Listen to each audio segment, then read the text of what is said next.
Hey, JD here. Welcome to the Mead House. You know, over the past several years, we've brought you over 150 episodes of mead making education, information, and entertainment. More than 100 guests have stopped by the Mead House, professional mead makers, medal-winning home mead makers, competition organizers, experts on yeast and honey, and brewers just like you and me have all visited to share their knowledge. Hey, the Mead House is produced for home mead makers and brewers looking for a bit of inspiration and information from the many guests and discussions we have here at the house. You can help support the Mead House by joining the Mead House Keyholder Club on Patreon. Just go to patreon.com and search for the Mead House. There's also a link in the show notes. For as little as $2 a month, you can become a keyholder. We've teamed up with some great companies to provide thank you gifts for your support. So get on over to Patreon, join the Mead House Keyholder Club, and get your own set of keys to the Mead House. You can listen to the Mead House podcast with your favorite player, and be sure to rate us 5 stars on iTunes or your favorite listening venue. The Mead House, mead making entertainment you just don't want to miss.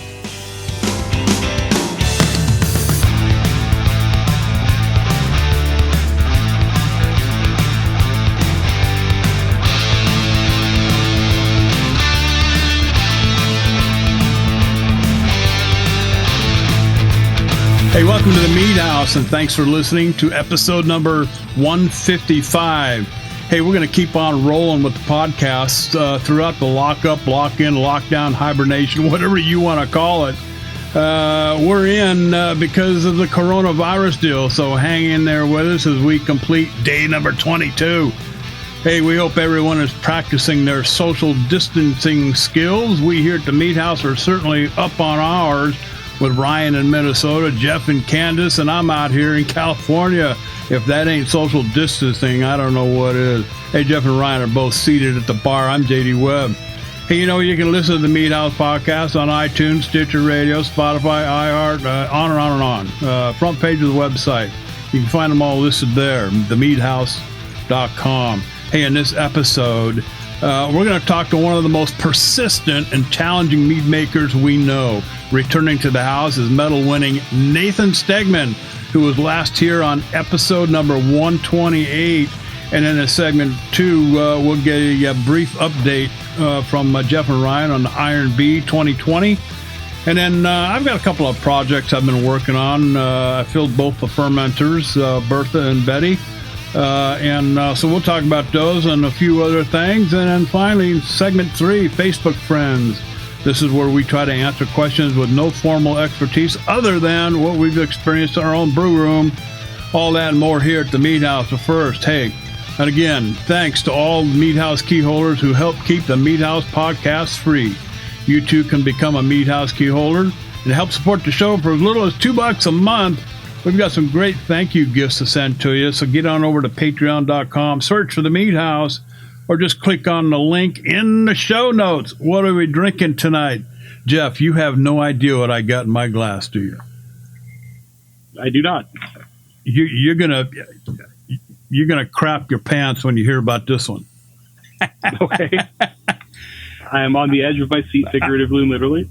I have the very first bottle and the very last bottle of Smoky Pete.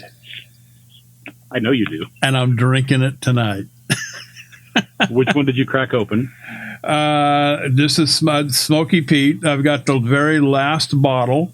Bottle 001 is still sitting on the shelf. This one, I mean, this is, you know, again, I can't say enough about this Smoky Pete. I mean, if there was ever such a thing as a single malt mead, this is it.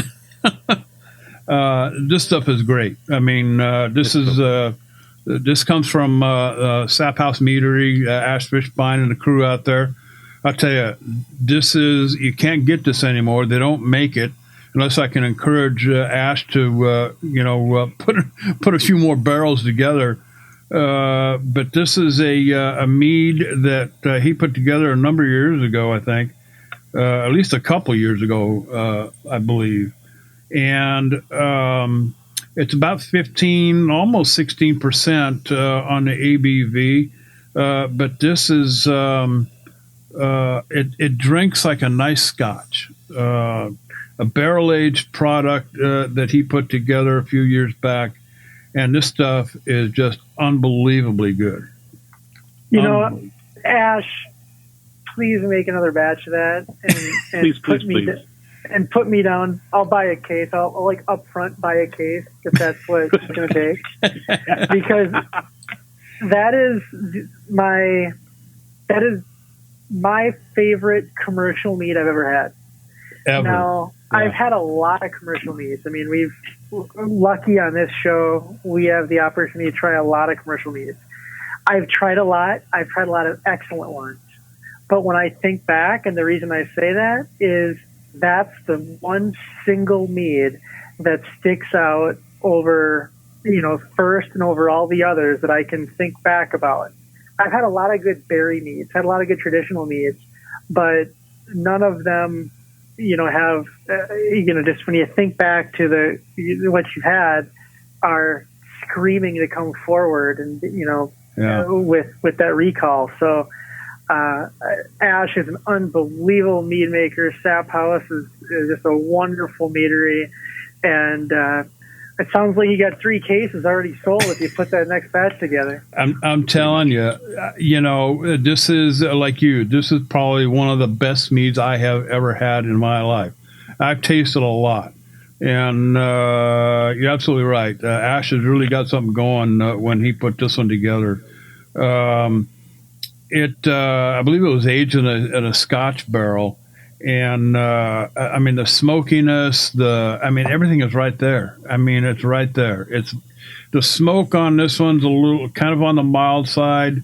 Now, I polished off a bottle here several months back. We talked about it here at the Mead House on an episode months and months ago. A little bit more smokier than this one. And I think that may be just because age, this one here, I'm looking for a date on this bottle. Usually puts a date on it, but I can't, I don't see a date on this one.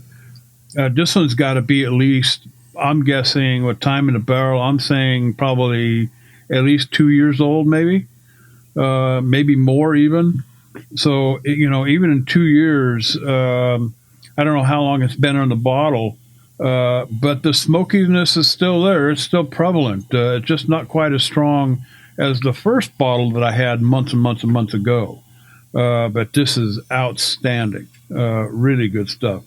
And when I get tired of drinking that, I've got one of these days, another Sap House meadery barrel-aged product. And I tell you, if you want to try your hand at barrel aging your meads, you got to take a drink of some of the stuff that Sap House puts out and get an idea of what you're looking at. I have not been disappointed with anything that Ash has done in a barrel. He has definitely got the knack for this, for aging in a barrel. So that's what I'm doing.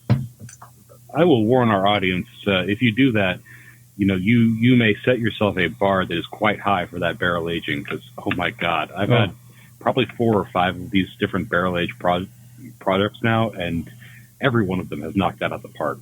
Smoky Pete still remains my absolute favorite just because I am tried and true Scotch drinker, and I still have the shrink wrap on my barrel number 002. It's got a special place on my shelf here.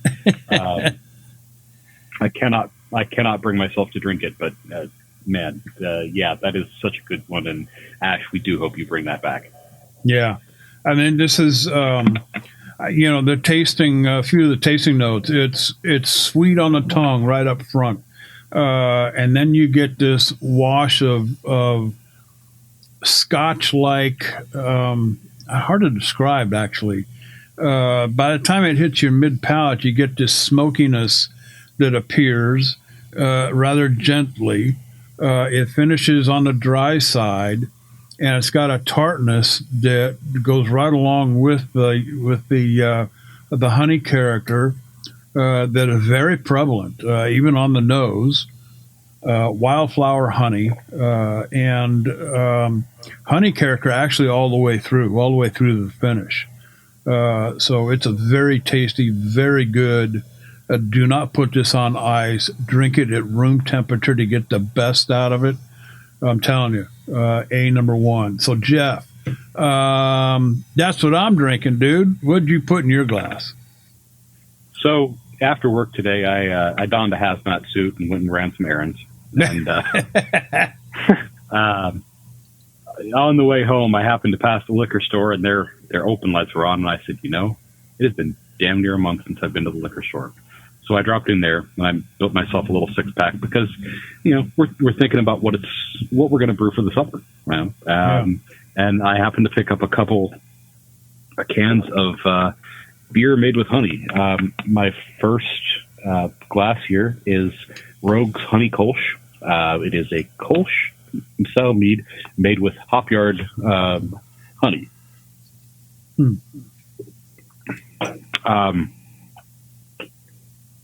Carbonation level is relatively high, and that's just part of the Kolsch style.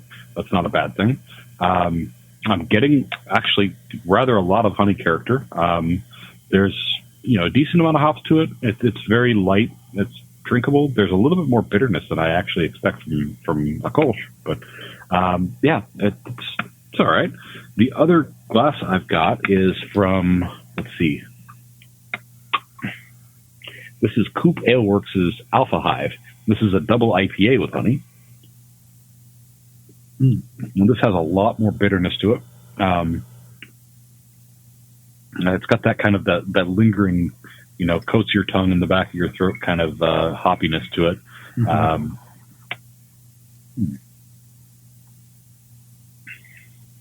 I think I'm getting some Amarillo hops and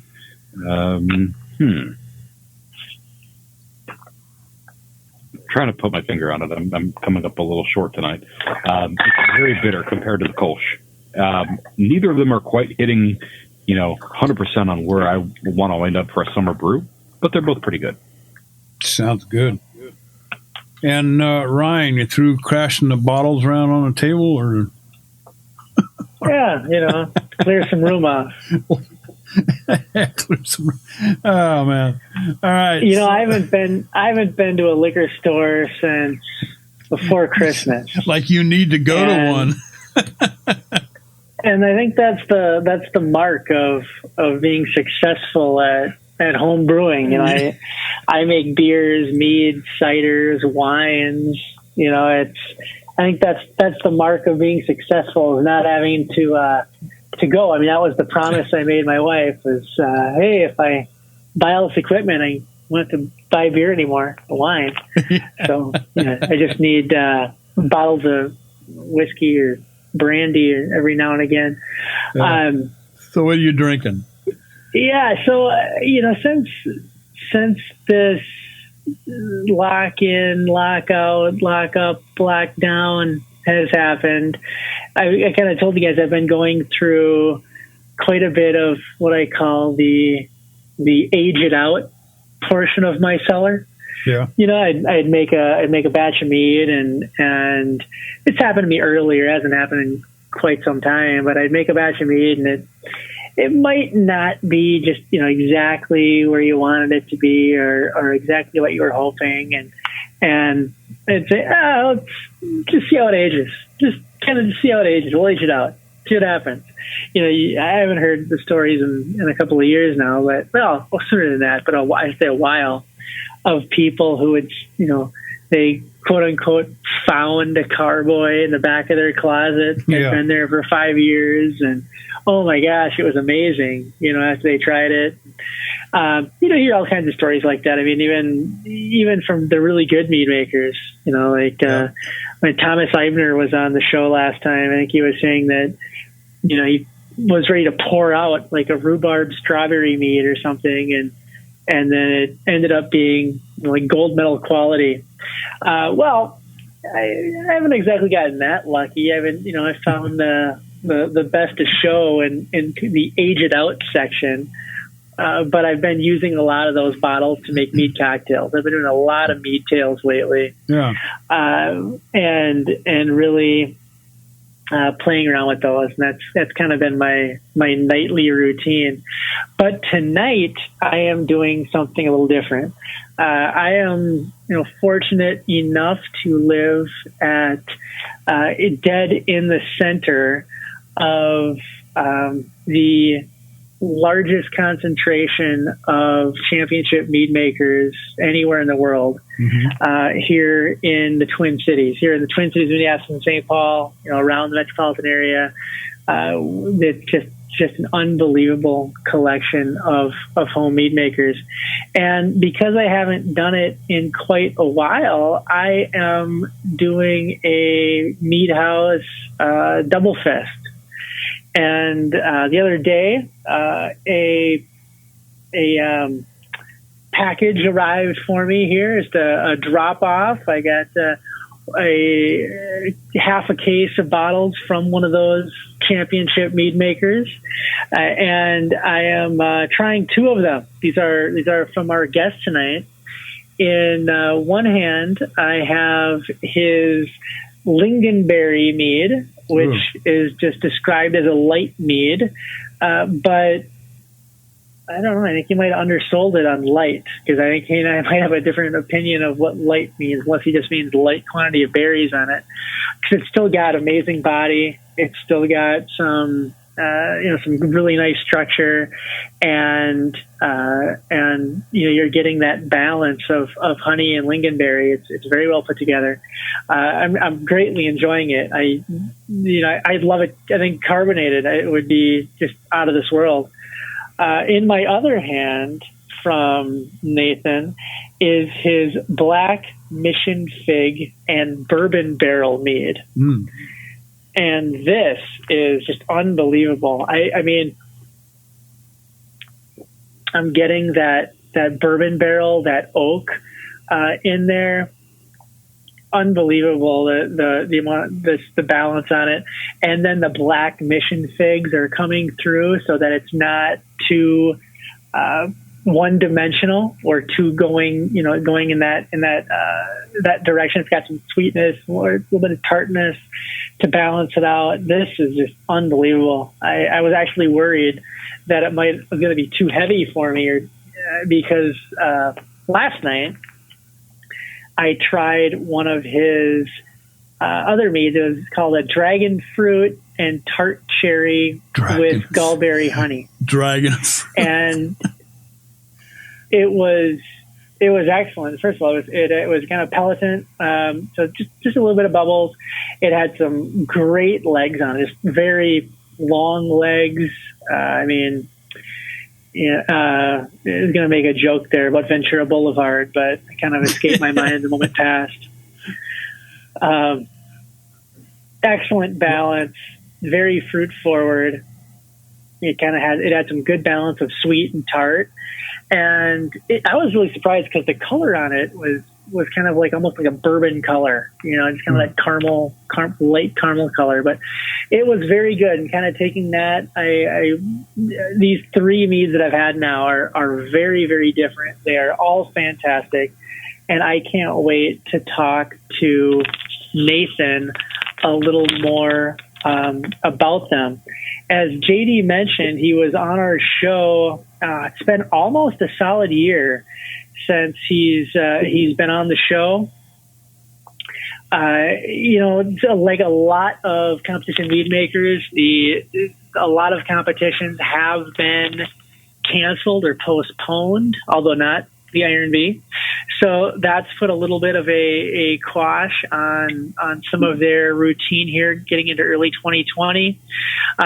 Nathan bought a lot of honeys, and he's been playing around with some different honeys, making some different traditionals, and getting the kids involved. He's got a 4-year-old and a 7-year-old at home, and getting them involved in tasting the honeys, in stirring and degassing. He says that tastes yummy is a common descriptor they give to him when they're tasting.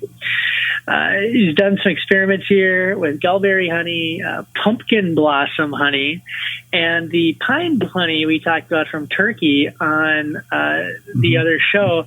Also doing a batch with some of the melter honey from Gardner Bees that I've played around with a little bit. And working on a Tej. Tej is very interesting. I got to try a flight of those at the Valkyrie's Horn. What else? He's been playing with Kveeks and some of the other fun yeasts out there, and he's being conscious and trying to support the local craft breweries and meaderies through a difficult time. Welcome back to the show, Nathan. And what is in your cup tonight, my friend? Good evening, gentlemen. Thanks for having me on again. Yeah, I've got perfect mead house tradition meeting in place here in St. Paul, and I've got one of the more of the younger versions of something I've been working on here as a barberry mead, along with a little bit more of a hickory wood. I've been experimenting a little bit more with woods and using a little bit more of that from Black Swan and some other folks. Trying to get some unique flavors, a lot of tartness, and early phases of this one, not quite in the aging potential yet, but definitely looking to see how it's going. And the other fist, really appreciate your compliments there, Ryan. I got an honor of having Orion Braggot as well here in my hand. I'm not quite sure what the background is on this, but this is more of like what reminds me of the amber, more and crossed with like a cream ale. It's got some really wonderful citrus notes here. And even just sort of in the background, it's interesting to me. The carbonation level is just phenomenal. It's got a little kind of maybe more along the lines of a Maillard reaction, or like a little bit of a kind of a steak-like in the background too, which is really interesting to have a variety of different things happening here. I think that's just the beauty of the meads that we were making here, is that you've got quite a bit of ingenuity and being able to perfect things as you go, try new things out, and that's just what I'm really interested in sampling things. Haven't been out as Ryan was saying. Yeah, it's we're kind of on the down low of getting through some of our stockpiles of mead in the basement and whatnot, as it were, and then sampling some other ones that we've had. Luckily enough, we're able to get some shipments here and there from local craft breweries, and then some meaderies that might be a little further out of range, but also that there are some meads available in some of the stores that do provide delivery services too. So kind of trying to keep things together on that end, and I do see a lot of folks online ordering quite a bit of things all across the board, trying to support the meaderies throughout the nation. So that's really, really encouraging too. But very, very pleased to be on the program tonight, and very nice to hear from you all again. I hope you're all doing well and staying healthy. Dragon fruit. We talked about dragon fruit once before on the show. I don't know if you were on. I don't know if that was episode 128. Could it have been ages ago? What day is it, JD? Yeah. But you have to say dragon fruit with a growl, and fire has to come out of your mouth. Right? Isn't that like the fruit from hell? Yeah. Wonderful cactus extensions there. Yeah. The one that Ryan's drinking, was that a whole fruit? I mean, did you actually have to carve one open? Oh, it was actually, I've had it in more of a kind of a pulverized version of that. And then, putting it in.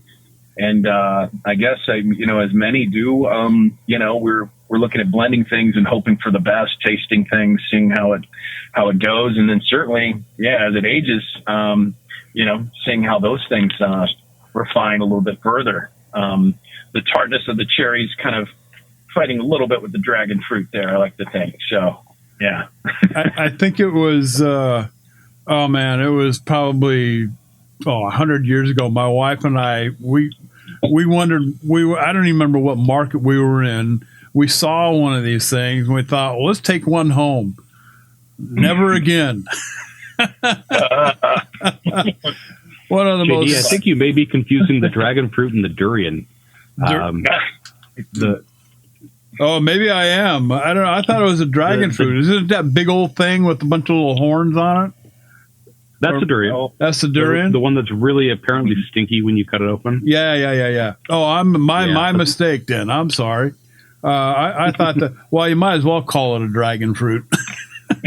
Fruit of another mother. Yeah, big time. Anyway, glad you're here tonight, Nathan. I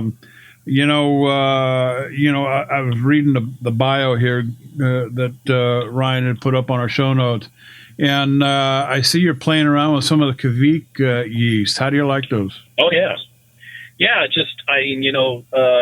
some of this is a little unpredictable in many ways. The Orland that I'm using now, I guess, they're more like a wild yeast there. I mean, been used primarily a lot of beers out there. I just kind of been trying to see what it'll bring with the mesquite honey, as I know it has very distinct flavor, distinct aroma, etc. Yeah. And just knowing that the concept of that yeast happens to be, and playing around with yeast is also a kind of a growing passion of mine. Just knowing that, we can get a little bit more of a pleasant, fruity flavor. I'm not sure what to expect. Some of the ranges here go from 63, 65 degrees on the low end up to 100 degrees. I've even done some experimentation here and said, well, I keep things at a relative 65 degrees on the basement side, but I actually have the benefit of a sauna. I don't have bands to put around these vessels to bring up the heat, but I've been able to enjoy a little bit of the sauna time here in the weather previous to our balmy 60 plus degrees here in Minnesota. I've been able to use the sauna and also put a bucket in a very specific area and get that yeast cranking up almost to about 90 degrees and see where I am. Yeah. It's been pretty happy. So I'm very anxious to see what happens. And I'm really working on drinking down the stockpile too, as I said, and working on some new traditionals. I'd say is probably a kind of an emphasis on what I've been doing lately. Now, where did you get the mesquite from? Is that from the southwestern part of the United States? Is it honest to God 100% mesquite? Yeah, there are a variety of different places to look online and shipping. I want to just say that to wherever you happen to want to get your honey from. I like to get a lot of local honey, but we're in Minnesota. We don't really have a lot of mesquite honey here. Yeah. So you're looking at sourcing things out through. They've had a number of different great sales through Z Specialty, the BE Seasonal, through AMMA, and you actually even just interesting enough got a wonderful pack of new sampler honeys that we've been testing out day by day. About 8 different honeys that we've been experimenting with my daughter and my son at home, just learning about new and different honeys that are available. So it's pretty intriguing to enjoy that. But even still, the local some local grocery stores and whatnot may have a really wonderful connection on the end of mesquite honey too. So, but definitely those are further out west. I used to get mesquite at Trader Joe's. Oh yeah. I haven't seen now. It's not 100% mesquite. It's like a blend, like a 50-50 blend with something else, but it's very good. I like the peppery notes of it. I think it would go well with some southwestern flavors. Even if you got into some chipotle or jalapeno, peppers or whatever. But absolutely. Well, remember, JD, just to clarify for our audience. For a honey to be labeled as monofloral, so just mesquite or just alfalfa or just meadow foam, the it only has to be 40. The pollen only has to be 45% from that particular varietal.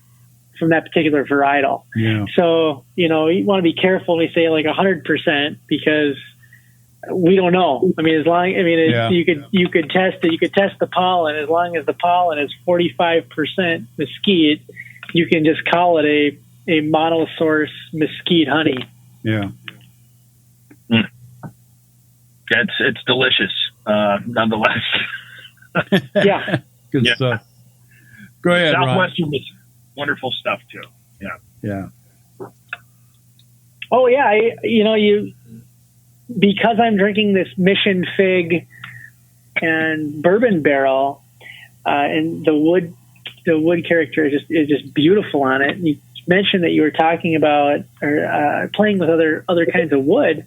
Let us know what else you playing with. What have the experiments been, and what are you finding? Well, I guess the biggest thing I've been intrigued with lately on the end of our use of hickory. A friend of ours, Kevin, as you might know, has been on the program before.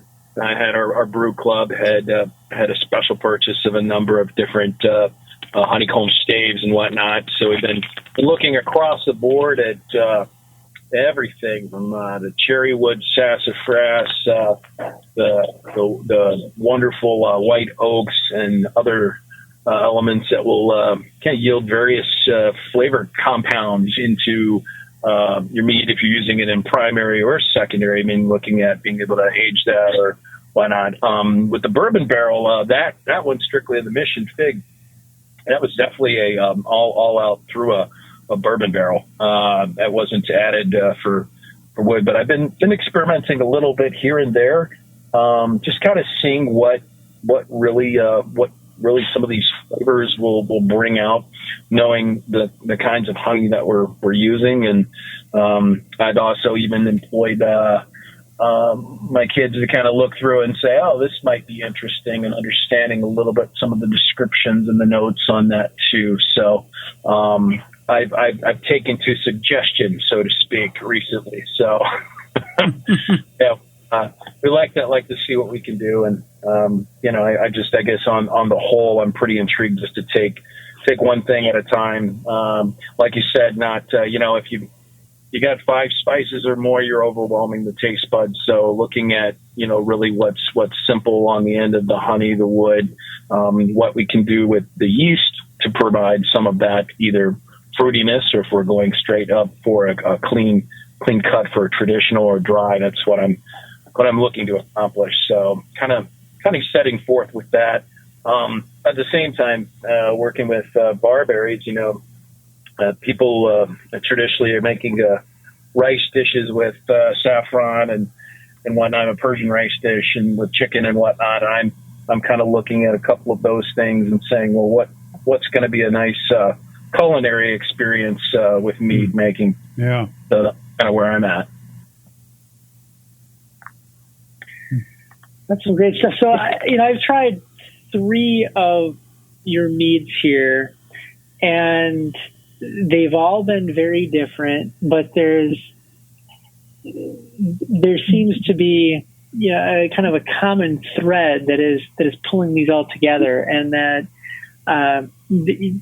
the honey is definitely there. There is a level of sweetness to them, to all of them. They all balance very well. So when you put a batch together here, are you generally, do you have a sweet spot that you like to end up, or amount of honey you like to add? What's your constants as you're putting something together? Well, I think it's just in general, one of the things I like to do. I mean, JD, I think way back when we talked last, we were talking about, sweet tea, I believe. Yeah. A lot of the things that I like from my southern upbringing. I'm not from Minnesota originally, from Charlottesville, Virginia originally. And I really appreciate in my upbringing knowing that, that really nice glass of sweet tea in the summertime is enjoyable to me. That, I know that as things go on, refinement of different things, kind of exposure to different things. I started out really making wonderfully great, sweet, straight up sweet traditionals. And, I just really challenged myself to go a little further past that mark. Some of those contests that I won actually won for dry traditionals, sizers, things that I didn't think I'd really do well with, had no opinion whatsoever of how, approach that. I'm not ostentatious in that regard. So I putting your best foot forward, trying it out. But I think tasting things, really where I want to end up with, really depends on if I'm using fruit or if it's a tartness, trying to figure out a way to balance that. Always challenged with the tannins and aspects there. So I think some of the wood actually is the aspect of reaching through that with hickory wood, with tart, other things that maybe, are not thought about as often, as a way to bring out certain flavor profiles. So that's kind of where I'm at. I think of the yeast is also that, obviously, the quintessential aspect too of what you're looking to achieve to start out with. Set you in the right direction. And there are so many yeast to choose from. So it's like, wow, kid in a candy store right now. So many different honeys from. And again, I'm learning. When you stop learning, man, it's time to give it up. Just as what I've seen other people talking about. The knowledge you can share is something you can do, and also, still retain it. I've heard Cardinal Wilson say. So following the mantra on all that, just seeing what I can work on and what makes sense. Not everything's perfect, You just have to consider that and work on what and expand from there. So that's kind of where I'm at on my brainwave right now, and in the hunkering down of everything else that's going on. Yeah, going back to some of the different yeasts, I probably the Voss or the Hornindal strains have become kind of my house strains here. And, the Meat House North now has a nice garden shed in the back. And I bet you that in the hottest part of summer, I can get that shed on its own inside. It'll be over 100 degrees. And I'm going to do a couple of batches out there and really crank it up. I've had some unbelievable, like, citrus flavored traditionals that come out of that yeast at the really high temps, especially when they're paired with under pitching. And that's what I'm going to do. I'm going to, just severely underpitch it and have the heat, into the triple digits and really see what happens. My next door neighbor has a fridge in his garage, and he's always, he always likes to keep that filled with cold beverages. It's his beverage fridge. And I said, look, if it works out, we can put some of them in there, no problem. And if it doesn't work out, we can put most of them in there, no problem. But I think it's going to work out. Yeah. Awesome. So, Jeff, what are you thinking? Man, we have hit on so many topics that I feel like, we're she's firing on all straws as far as, coming up with ideas and different honeys and things like that. If we could circle back to the hickory, I'm curious, what kind of flavor notes are you getting off of the hickory as opposed to basic white oak or one of the more traditional, woods that we would age on? Well, I guess on the end of that, it's more of that same level of even even some of the mesquite or chipotle kinds of flavoring, but some other more the deeper end of a dark wood flavor that's just kind of rounding out a little bit more of the bitterness too. So I think it's kind of the nature of seeing how that measures up against things like a tart fruit or giving a little bit more of a, I guess, more of an edge on a tannin feel to it than maybe what you might get from some of the other elements. Some of the white ash or other wood staves I've had, they might feature more of a marshmallow flavoring or otherwise. So I think it's just, there is such a wide spectrum. The hickory definitely is something that I've been kind of just intrigued by in general, just because there is, smoking. A lot of people will do hickory wood smoking for various meats and things. And I'm just thinking that is the other end of it is like, what kind of yield will that bring? It's not really smoky. But it's kind of rounding it out towards that bittering agent and more of a dark flavor that ordinarily isn't associated with a traditional mead or a berry mead. So that is something I'm liking. I've actually I've actually used it in beers, so it's one of those things that I kind of find taking some of that experience over with the mead. That's pretty interesting. I just looked up dragon fruit on Google. Window, yeah. I still call it the fruit from hell. My wife and I tried to peel into one of those one time too, and we found a little. Well, we won't talk about it. Anyway, I decided to throw that out there. all these foreign fruits and oddball. We go to the store and in the fruit and produce section of the store, and you see all these, strangest looking things. You wonder why do people eat those things, or how do people eat those things?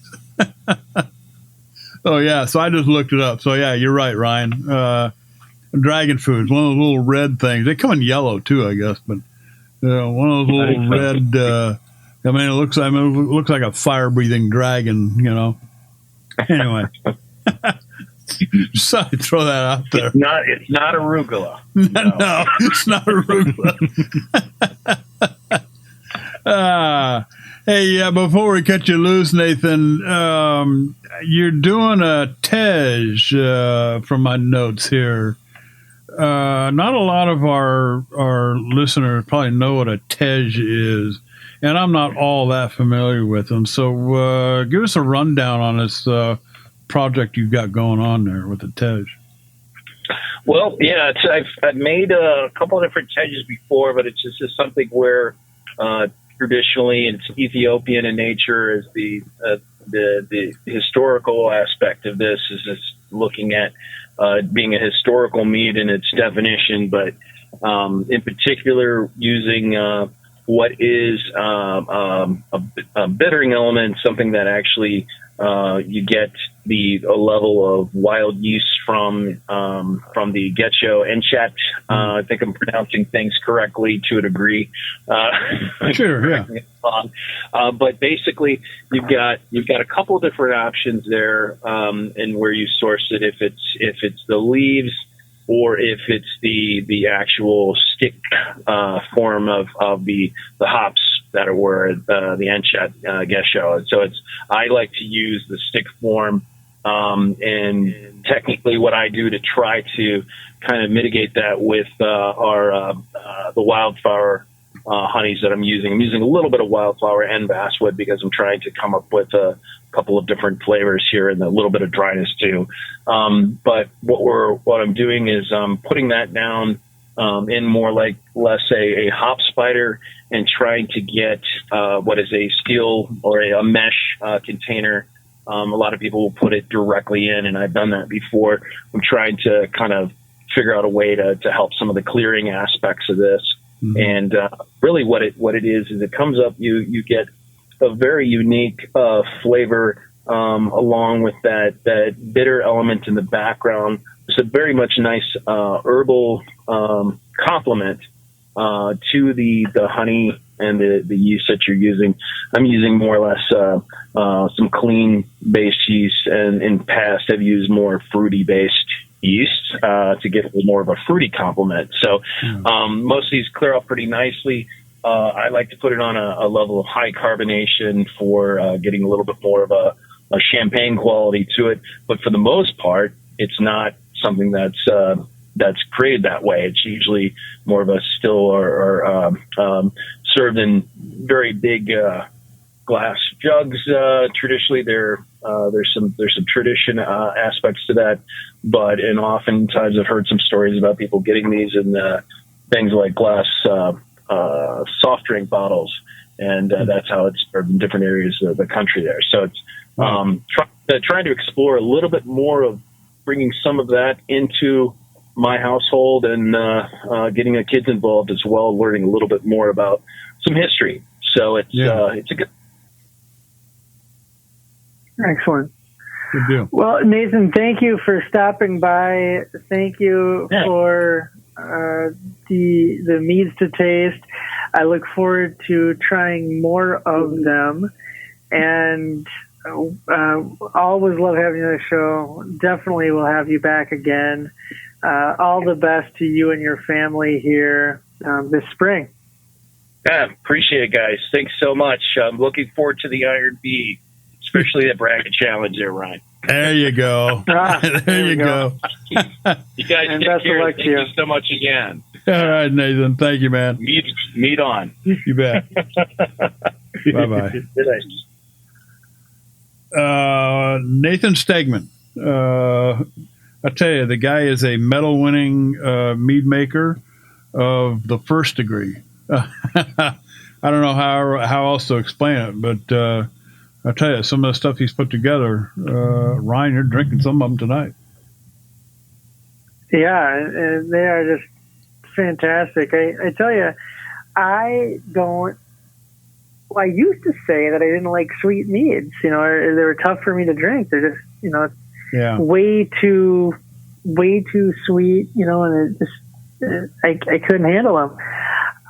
He is one of the guys. I mean, I'm willing to bet that by a gravity reading, all of these are going to be sweet, by the math. Of course, what's sweet and semi-sweet is on the palate, when you're in competition and that sort of thing. But if you just look at the gravities, these are absolutely sweet, I'm sure, but they are balanced so well with the acid and the wood over here, the tannin. So you're balancing these just magnificently, and I'll tell you, he is one of the best mead makers around, and I can't wait to try some more of his. And he won the MVP, the gold medalist of the MVP challenge last year. Mm-hmm. Did not medal in the main event. So I'm saying that so that people don't get too intimidated, by those compliments I just gave him as they think about the Iron Bee. But he did very well in the MVP challenge last year, and I can't wait to see what he comes up with in both categories again this year. Yeah, I'm kind of with you on the sweet mead things. I've had some sweet meads that have been just awesome. And, we talked about it on the show. I'm not a sweet drink. I don't particularly care for sweet drinks, period. I don't drink Cokes. I don't drink Pepsis. I don't drink Kool-Aid. Even when I make lemonade, very little. Actually, I use honey to make my lemonade, but very little of it. Just enough to take the edge off the tartness is about it. But if there's something else involved, in the sweet mead, not real complicated, but something that just stands out a little bit, I'm okay with the sweetness. But when I drink something that is so sweet, it's just, it's like drinking a mouthful of honey or a mouthful of liquid sugar, then I can't do that. But I know Nathan does an outstanding job, putting good balanced meads together, sweet or not. So Good stuff, Nathan.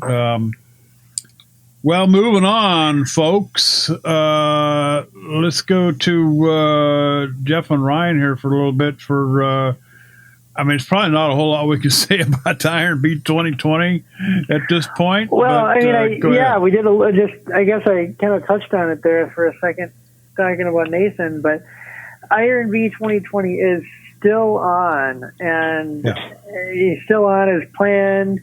It's not too late to get involved.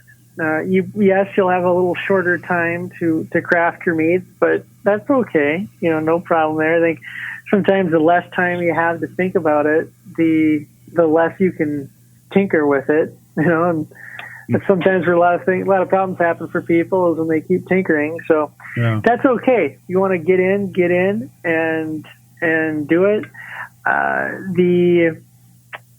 If you're home and if you find yourself with a little more time at home lately, you might as well start trying. I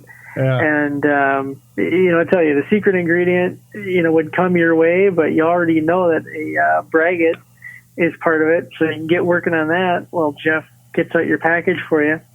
But no, everything's going great. I've been seeing a little bit more activity on the forums as people are kind of talking a little bit about not the ingredients, not what they're doing, but they're kind of hinting at they're making their Iron B entries. They're working on their Iron B entries. They're trying to figure out what to do with the ingredients, that kind of thing. Yeah. So that's fun. I did see one guy on one of the forums. I should say, I don't know if it's a guy, one person on one of the forums.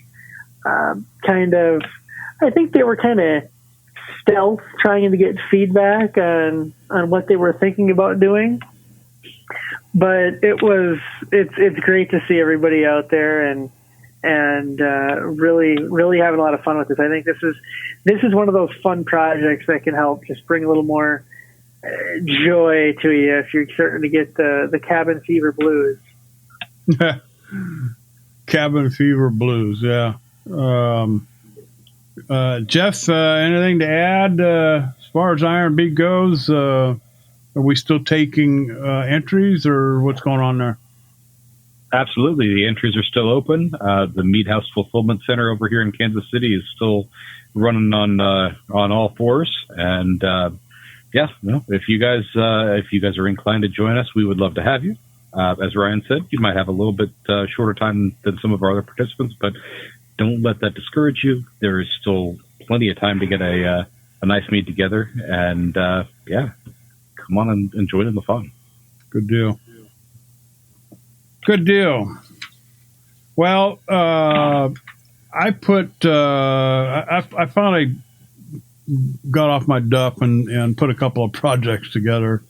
And I know I said before that I was going to cut back and just use one fermenter and the other one for a secondary. Well, that lasted about a week. I filled both the fermenters this last week.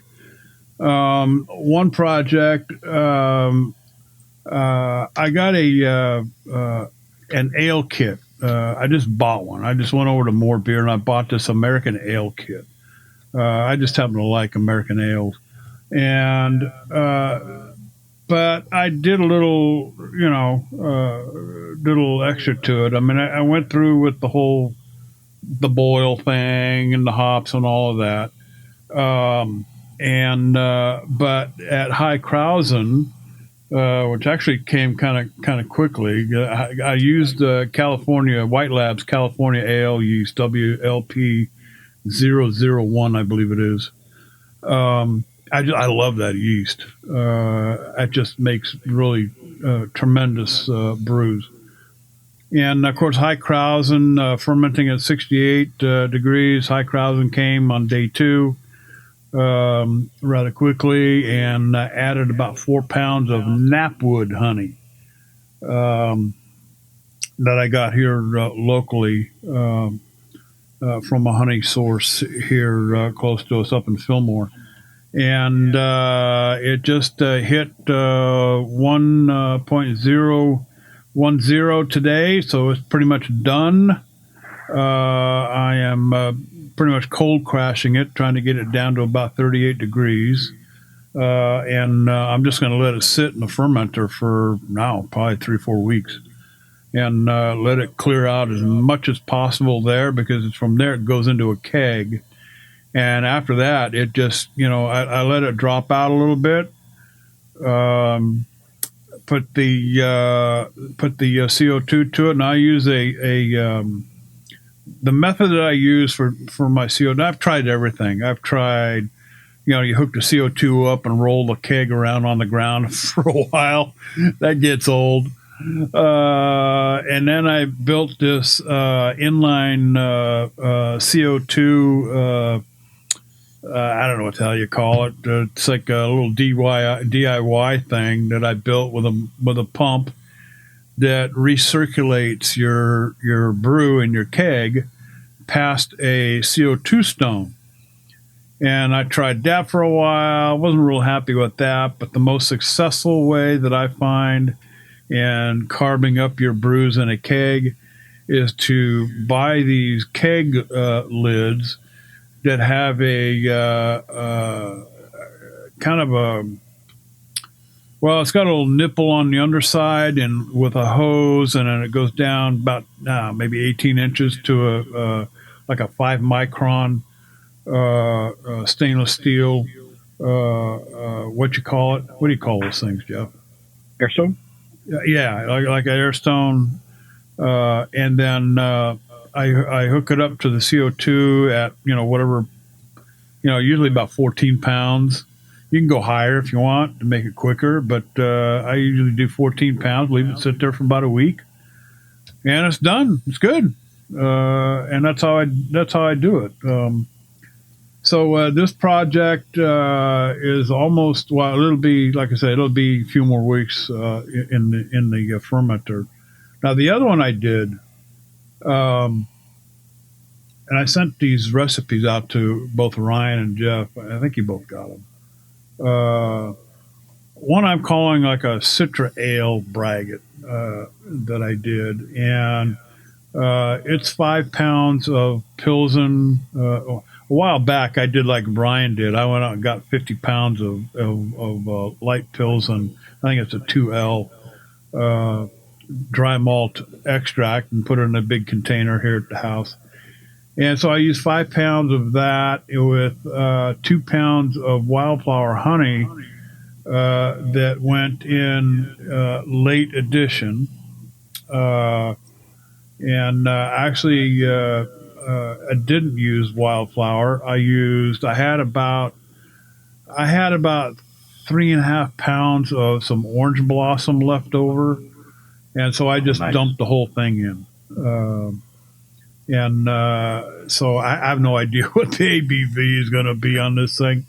I really don't care. But the steeping grains, I use Crystal 60 to get some nice caramel flavors, a little bit of sweetness, some honey malt, and 4 ounces of Melanoidin malt. That's going to help with the mouthfeel a little bit. And then I hopped it up with, I love there's a beer that I was drinking last summer that Kona Brewing made, and it was a limited edition called Kahana. And it was a blonde ale, and they were using the Citra hops. It had this citrusy flavor to it. I mean, this is one of those things where you just can't drink one bottle of it, out of the cooler. And so I put 1 ounce of Amarillo hops in at 60 minutes, and then finished off with 3/4 of an ounce of Citra at 30, and then 1 ounce at 0 at Flame Out. Again, using the White Labs WLP 001 California ale use. So that's what's in the second fermenter, guys. What do you think? Man, that sounds delicious. I love the Amarillo and the Citra. The recipe sounds like right on the money, and the idea of mixing orange blossom honey and the Citra hops, I think you're going to have a winner right there. There's something about I've had several beers that have used Citra hops in them. I swear those are probably my go-to hops. I know we each have our own, even when it comes to yeast and whatnot. But the Amarillo, the Citra hops, I just love that citrusy flavor that they impart. So I'm looking forward to this one. Ryan, what do you think? Yeah, when you sent that out, I shot you an email back, and kind of for that summer poolside patio crusher that you've liked when I've made before. Yep. I don't put any of those steeping grains in. So, when you're adding, your caramel 60 and you're adding your honey malt and you're adding your dextrose malt and, right. Or I forget which one you use, melanoidin, I think you said. Yeah. It's great. Those are great, right? Like I've used all of those grains in different projects, but I don't want them in my summer crusher. I don't want that caramel. I don't want that dark color from the honey. Mm-hmm. I don't want the extra body. I want something really light and crushable. Like you want more. And when you've had mine, you've said that. So yep. And so this. So and you talked about that beer you had, the Hawaiian Kona.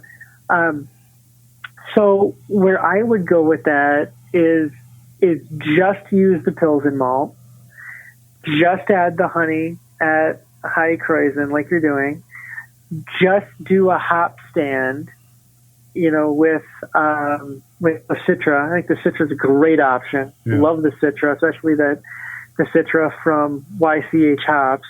Yep. That's the typical one that I go with. Is I know it's going to be fresh and just delicious. And then in your case, JD, here's a little twist.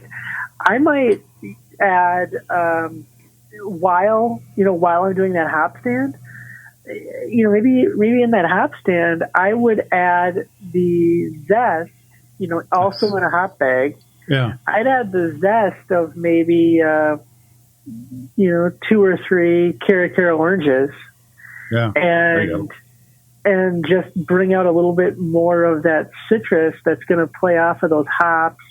And then you're going to end up with this really, really citrusy, I don't know if juicy is the right word for this, but very citrusy, very bright, very crushable, light-colored braggot, light-bodied, light-colored braggot that, you're not going to be able to keep enough of down at the pool. Yeah. I'll tell you, I like where you're going with that. And yes, I did have that one that you had made was just outstanding. I mean, that's another one that's difficult to keep in the cooler. But I think you're going down the right road. And I did see your email. And that's probably going to be the next project. I need to be thinking about brewing something for the summer. Oh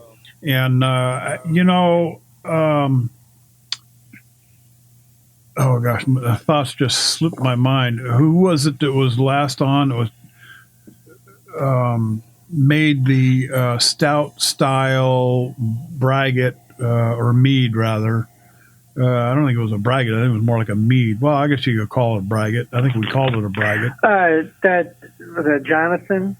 Yeah, and all he did was steep the dark grains that would typically go into a porter or a stout, chocolate malts, and what have you. I've been thinking about that honestly, and I think I'm going to try to do something for next winter and get that in the hopper after I get these 2 brews done as well. I need something that I could put away with some oak cubes and maybe a little bourbon, bourbon soaked oak in a keg, and just let it sit there for the next year until next winter. So a couple of projects just hit the list after I get these 2 out of the fermenter. Excellent. So what do you guys, summertime's coming. Have you guys got anything planned for, for the fermenters? Jeff? So, as I mentioned at the top of the show, I have been noodling this question myself because, by God, I'm looking for that nice, light summer crushable drink myself. And I've been thinking about what I want. I'm leaning on something very light, whether it's going to be more like a Pilsen-ish braggot or a Kolsch-ish kind of braggot. They're, very similar, of course, just by, nature and history. So at the moment, I've got all of this gorgeous Canadian Pilsen malt that I picked up at Iron Bee, just, burning a hole in my pocket, so to speak, waiting for me to find something to do with it. And I think definitely going to crack into that. I'm leaning on something more lemony than orangey at this point. And, one of the local homebrew stores near us, probably about a month ago now, maybe a month and a half, closed its doors. And as part of their closing, they were letting go of their hops for $1 an ounce. So, even though I work at a homebrew store, I'm not going to pass up a deal, and I loaded up. I picked up 4 ounces of lemon drop hops, and man, I'm thinking just a very light base malt, no specialty grains. They're very light on the specialty grains. I would love to source some more orange blossom honey to go with this because I think that would be a great addition. And some of those lemon drop hops is like a whirlpool or a dry hop towards the end, just because they have. Yeah, I've used them previously in one of my wheat beers, and they had it was no wheat beer. It was the blood orange, and it, the blood orange flavor itself was not strong enough to prevent the lemon drop from overpowering it, but the lemon drop hop was so nice. It had a really nice lemony flavor, very like delicate aromatics. I think that, along with just a very light, beer mead combination, would be really crushable, really enjoyable for summertime drinking. Oh yeah, sounds good. Ryan, Brewhouse North up there, and some new digs. You talked about the shed out back for some Kveik yeast projects during the summertime. Have you got anything planned as far as summer drinkers, or are you going to do a redo on the one we were just talking about that you did? No, I'm going to shock the world here. Oh, God. My summer drinker is not going to be a braggot. Oh, my God. Stop the presses. Yeah, stop the presses. I am going to go something we talked about last summer, and I am going to come back and revisit a rosé mead. But I'm going to change it up a little bit. It's going to be a little more expressionable or interpretive. So I'm going to start with a wine kit, almost, or some rosé, like a rosé wine kit. But I'm only going to use about half the juice. So, and then I'm going, because I don't want to get the alcohol too high. Yeah. But so because I'm going to start adding some layers here. So about half the amount of juice of the grape juice, the rosé grape juice, and then I'm going to use what I think might be a Syrah, or I forget exactly what varietal it was. Going to use a nice floral honey, very nice floral honey, and then I'm going to do some raspberries and some hibiscus. And come up and kind of create this really fruity, tart, light-bodied, just probably carbonated. Yeah, and at least like halfway carbonated. So not Not like a not beer, champagne yeah. or anything here, but yeah. Yeah, not like a lager or anything. Yeah. Kind of a little sparkling rosé type deal, and do that. And I think that's where I'm going to go. I'm going to make this really nice, light, kind of fruity, not citrusy, sorry, like fruity tart, rosé mead. Yeah, that sounds real nice too. My mom used to drink. Now we're going way back here now. She used to drink these almost like a wine cooler, but she called them spritzers. Where she'd take a glass of wine and put a little carbonated water with it, and so something along those lines, I guess. Yeah, I mean, along the lines of that's going to have a little carbonation to it. I mean, the wine spritzer is, you pour the club soda into it, you're obviously cutting the flavor and the alcohol content, and we're not. It's still gonna pack a little bit of a punch. I still gonna use half the juice, but that's because the juice in one of those kits is enough that it's going to get you to the 12, 14, 16%, whatever the kit's rated for, by just using the juice. So we're still going to get up to that amount or close to it, but we're going to pull back and not get it all from just the grape juice. We're going to use some honey and some fruit and some things like that. It sounds like something that you could actually pour in a glass, over ice. And I'm thinking of sitting at the patio table with the umbrella out, watching the kids play in the pool type of drink. That's the image idea that I get. Yeah. There you go. Good enough. Well, good stuff, guys. So we've got our summertime brews planned. I've even got a winter one planned, so I can have something to drink next winter. Moving on, segment 3. This is Facebook Friends. This is where we try to answer a few questions with no formal expertise other than what we've experienced in our own brew room. And that probably ain't much either. So I don't know. With no formal expertise, Ryan, what's first on the docket tonight? Let's go to Reddit. We've been having some luck over there. Let's see, and it's interesting. I like changing up. We spend some time on Facebook, we spend some time on the other forums, and this. Here's our first question, and we'll try to be brief because it's something we've talked a little bit about, or ad nauseum. I'm going to start a couple of new batches soon, and was wondering how to approach a Bochet Braggot. Okay, I'll kick it off here.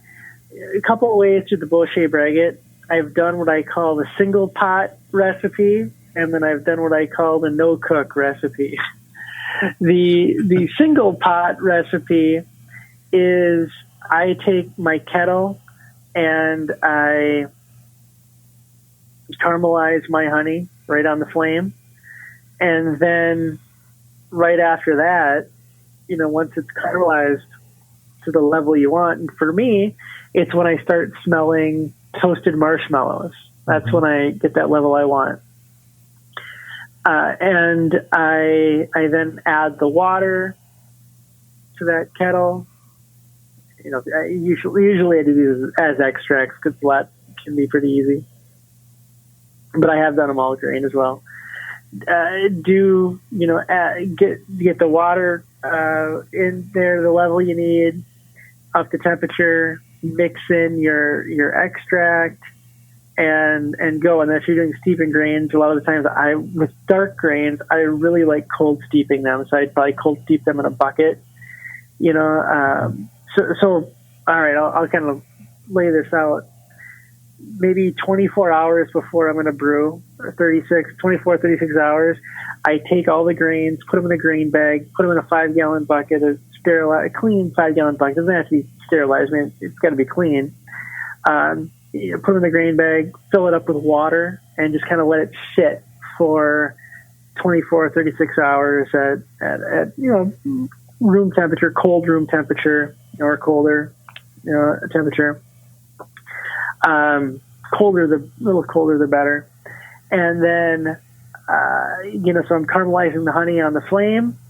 After that, I pour that steeping water now into the kettle.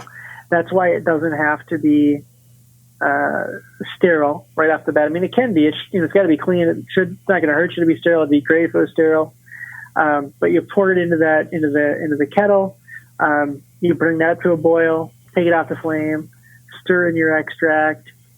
Bring it to a quick boil again. Do whatever you got to do with your hops, and then ferment. So that's kind of the method where I single pot, no cook method. The single pot method. The no cook method is I get like some melter honey or some baker's honey that's already been caramelized, and then you just add that. There's no need to do any further caramelization on that. Like that melter honey, I've made braggots with that, dark braggots with that, and just adding it in right out of the pail because it's already been cooked, so to speak. So that's the way I do it. After that, it's just going to become preference on what kind of grains do you want to use, what kind of malts do you want to use from there, and your hopping. I like basing it off of a style of beer that I'm going for. The tropical stout or a dry stout or a Baltic porter or an imperial stout, whatever it might be. I kind of base it around that loosely and go from there. One of the varieties of honey, Jeff, that come to mind when thinking about doing a Bochet style braggot is the avocado honey. I think caramelizing that up a little bit might make an outstanding Bochet. That could be very nice. And really, the avocado honey has enough maltiness to it all by itself that, I'd be tempted to do kind of the half and half thing where, you add some it's not been caramelized, some that has been caramelized. So you're getting a little bit of the best of both worlds. I mean, the maltiness on that avocado honey is just phenomenal. I love it to pieces. Yeah. For my 2 cents here, if you're wanting to make a braggot with a Bochet honey, really easy way to do it. The way that I made my first Bochet braggot, do it like JD did in segment 2. Get yourself a kit, caramelize some honey, and add your honey at high krausen. Very easy to do. What I tried this was a porter that actually used the same kind of cold soak method that Ryan was talking about, and I had, it needed some time to age, but I had some really phenomenal results at the end of it all. Really, really enjoyed that. And if you start with a recipe or a kit that you're going to like, maybe you don't want to go with a kit, maybe you want to go with a recipe. There are literally thousands of recipes out there, and some are like, you can find close clones to a stout or a porter or something like that you really enjoy. Personally, I think, the darker beers plus the Bochet is a great combination, obviously, because you get those roasty notes that play so well together. You could also, as Ryan mentioned, just use melter honey. You can pick that up, and you don't even have to go through the process of boiling it in a pot or crock pot or pressure canner or all the different ways to do that. So yeah, that's how I'd approach it. Find a recipe you like and fudge it a little. Add some Bochet honey to it and see what you come up with. There you go. And go ahead, Ryan. Oh, I was going to move on, but if you wanted to add something to that last question. No. I was just looking at our notes here about the Capsamel, hopping a Capsamel. Yeah, sure. We can talk about that one, and then I'll go in a different direction after that. Has anyone tried dry hopping a cap smell? How did it come out? Would the green flavors compound with the greenness of the jalapenos and be too much? I have a cap smell that's a month old as of yesterday. It smells awesome. May have to do this recipe again and test with hops. For those curious about the recipe, the original gravity was 1060. Ended up being 2 pounds of honey, a cup of black tea with orange, 4 of the mildest jalapenos he could buy, some nutrients, some Energizer, and some 71B. He racked it at 2 weeks to dry, stirred up the yeast a bit because they added more honey. Up to 1005, it was 1.5 pounds of honey. Hoped it would ferment to a tolerance and ended up at 1020 or so for sweetness. Needed to check it today for gravity. It's still bubbling. Curious to see if it ferments dry again.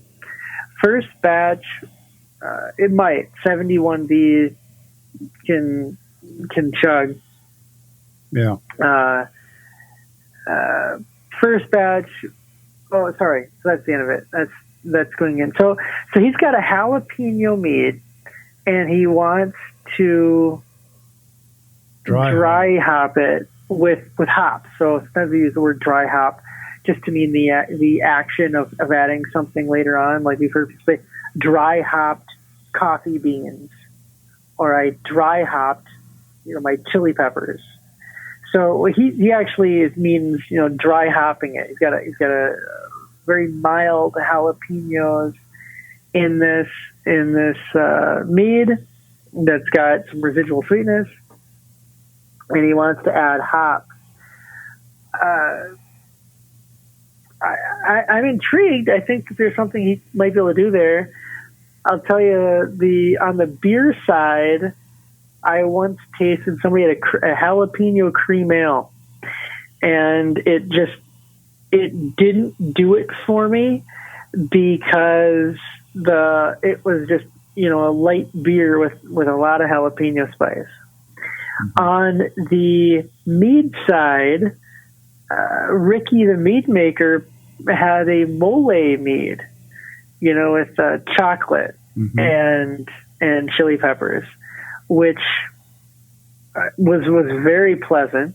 I'm not, like I said, I'm kind of a medium salsa guy, so I don't like anything that's too hot up there.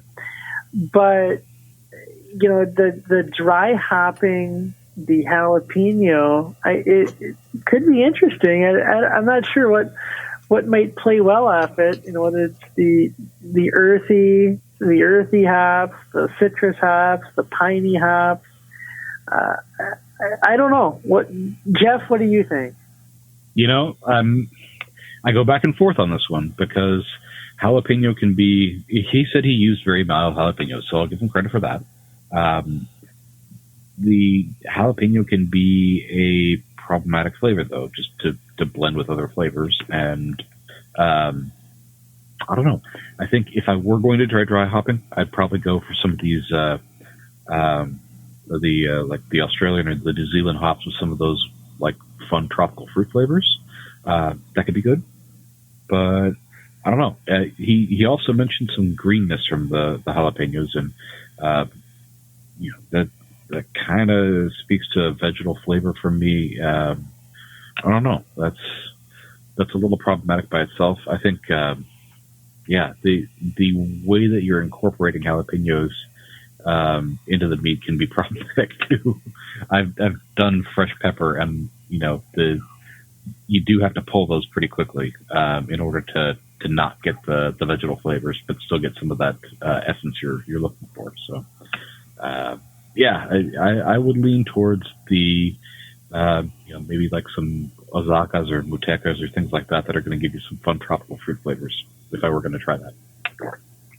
JD, what kind of flavor would pair well against his jalapeno?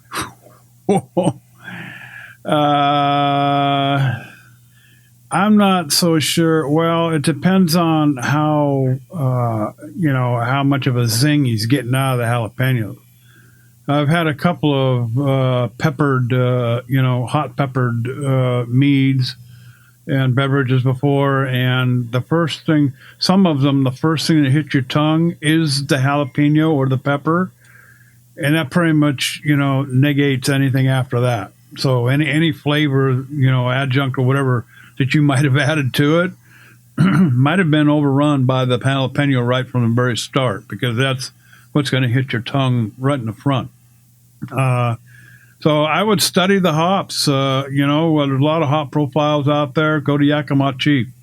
They're our favorite. And study some hop profiles out there and figure out what you think might work best with jalapenos. I'm kind of going with Jeff with the tropical citrusy type things maybe.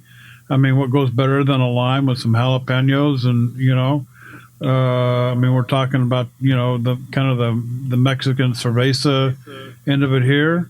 I've known people to. Yeah, I don't know if there's, thinking of mango salsa. Is there a mango hop that you can try to find somewhere? Yeah. I don't know. There's probably somebody working on a mango hop, but something like that would be good. Guys, I hope we have time for one more. One more. I really want to help this chap out. Yeah, let's go. And we'll try this one.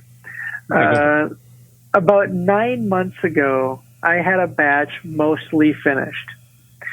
Cherry and vanilla added in secondary, and I thought I'd experiment with oak.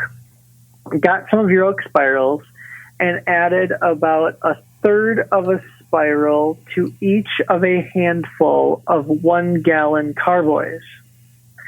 I don't remember my original intention, maybe 2 or 3 weeks. However, I then broke up with my girlfriend, found a new place, moved out, moved in, depression, etc., new girl, etc. You guys get the story. And 2 or 3 weeks became about 6 months. I eventually took them out, bottled and tasted when the batch was about a year old.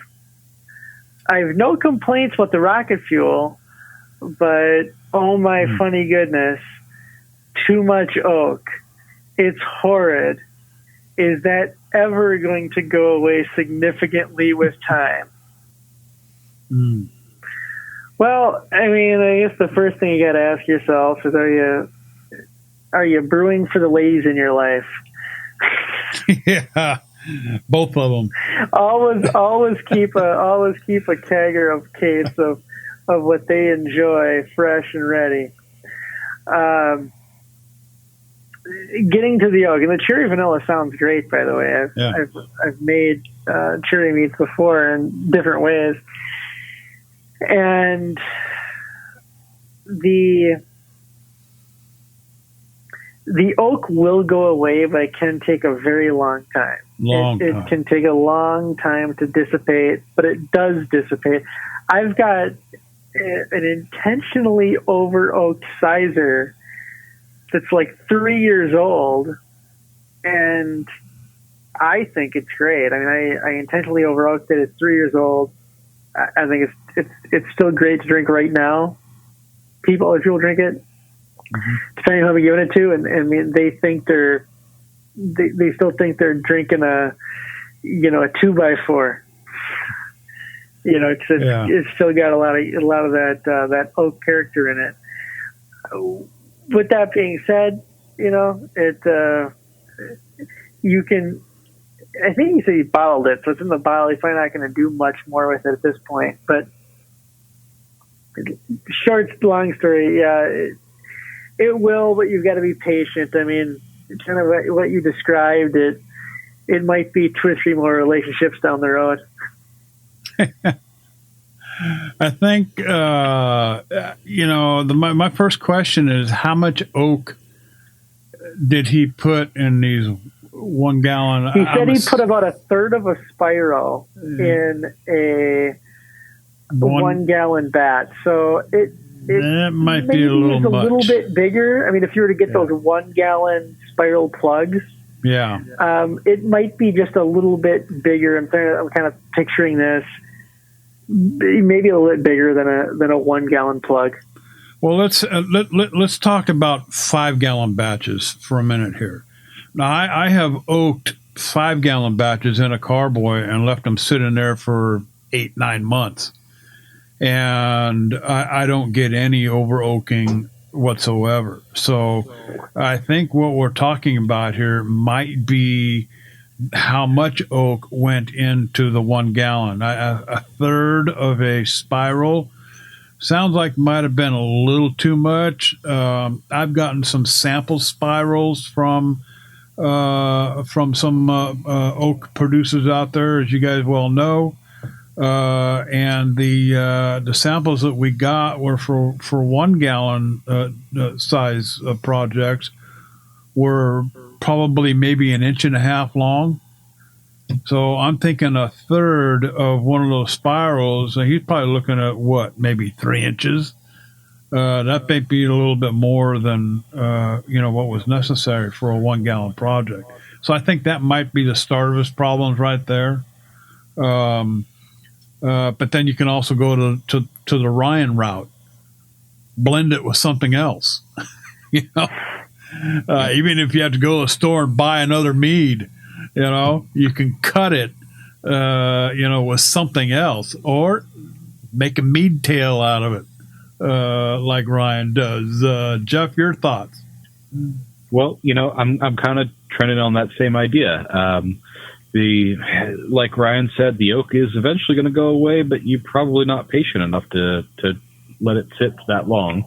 I would do one of two things. I would either plan on making like a cocktail or finding something you can blend with in the glass. As far as blending the glass, my instinct would be, try to grab like a Sauvignon Blanc or maybe a sparkling wine, just something light that's not going to interfere with those flavors, but it's going to kind of dilute, but not be too jarring the flavor profile. I think that might be a good win for you. You've got very drinkable mead if you can get past the oaky flavor, and diluting that a little bit with something that's more light, balanced, something like that could be a good way to go. There you go. Ryan, what do you think? Absolutely. I mean, I've been making a lot of mead tails lately, and that sounds great. Take a nice white wine and do that. I mean, even play around if you want to. I don't know the ABV of it and where he wants to end out, but you could go with the JD route and add some seltzer water and make it a spritzer, or even some flavored water and do that up. Or that vanilla cherry and oak vanilla cherry might mix really well into a Coke, and make a cocktail out of it that way. And then if you want to punch it up, maybe a little shot of whiskey or something in there. But lots of things you can do here with this. I mean, but like I like to say, no mead's ever finished until it's never finished until it's satisfying to you. And there's a lot of different ways to make it satisfying. So just keep on plugging away until you find that. And it sounds like he's only doing gallon batches, so it might have more ideas than need by the time he's done. There you go. Hey, we're going to drop it right there. And hey, thanks for listening and hanging out with us in this episode. And special thanks to Nathan Stegman for stopping by. And don't forget, let us know what you're brewing. We might even give you a call. You can email us at info@themeadhouse.com or just send us a message on Facebook or Twitter, both at The Mead House. So in the meantime, happy mead making. That's it for this episode.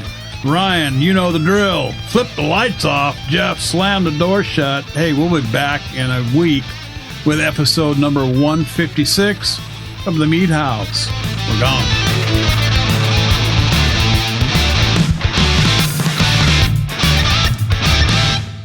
That's a wrap.